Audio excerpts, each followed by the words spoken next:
SP കോടതിക്ക് മുന്നിൽ സമർപ്പിച്ച കാര്യങ്ങൾ ഇന്ന് ബോർഡ് ഗൗരവപൂർവ്വം ചർച്ച ചെയ്യും. ഞാൻ പറയുന്നത് ഇതിനെ സംബന്ധിച്ച് ഭഗവാന്റെ ഒരു തിരി പൊന്നെങ്കിലും അത് നഷ്ടപ്പെട്ടിട്ടുണ്ടെങ്കിൽ അതിനാരെങ്കിലും ഉത്തരവാദിയായിട്ടുണ്ടെങ്കിൽ തീർച്ചയായിട്ടും ഏതുന്നതനായാലും ശിക്ഷിക്കപ്പെടണമെന്ന കാര്യത്തിൽ യാതൊരു തർക്കവുമില്ല. റിപ്പോർട്ട് വരുന്നതനുസരിച്ച് ആ റിപ്പോർട്ടിൽ പറയുന്ന കാര്യങ്ങൾക്കനുസരിച്ച് ശക്തമായ നടപടികൾ ബോർഡിൻ്റെ ഭാഗത്തു നിന്ന് ഉണ്ടാകും. എന്തായാലും കോടതിയുടെ നിരീക്ഷണത്തിലാണ് ഈ അന്വേഷണം നടക്കുന്നത്.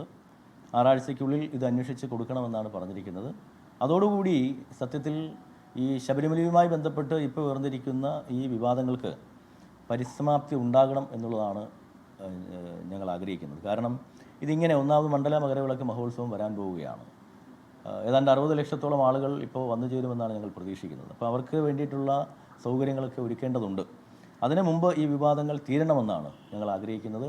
ഇത് സ്വാഭാവികമായും ഞങ്ങളെയും ഇങ്ങനെ ഈ ആശങ്കയിലാക്കുന്നുണ്ട്. ഈ വിവാദങ്ങൾ ഇങ്ങനെ കൂടുതൽ ഇങ്ങനെ ഉയർന്നു വരുന്നത് ശബരിമലയിലെ മണ്ഡല മകരവിളക്ക് മഹോത്സവത്തെ ബാധിക്കുമോ എന്നുള്ളൊരു ആശങ്ക ഞങ്ങൾക്കുണ്ട്. അതൊരിക്കലും ബാധിക്കാൻ പാടില്ല. അതിനു വേണ്ടിയിട്ടുള്ള അശ്രാന്ത പരിശ്രമങ്ങളുമായിട്ടാണ് ഞങ്ങൾ ദേവസ്വം ബോർഡ് സർക്കാർ മുന്നോട്ട് പോകുന്നത്.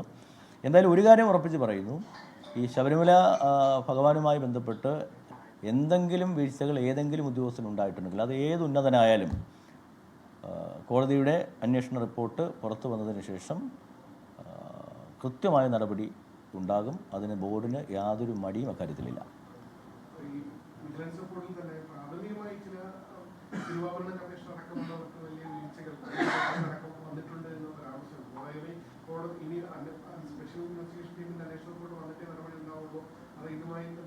അല്ല, ഇപ്പോൾ വന്നിരിക്കുന്നത് 2019 കാര്യങ്ങളുമായിട്ടുള്ള കാര്യങ്ങളല്ലേ ഇപ്പോൾ വന്നിരിക്കുന്നത്.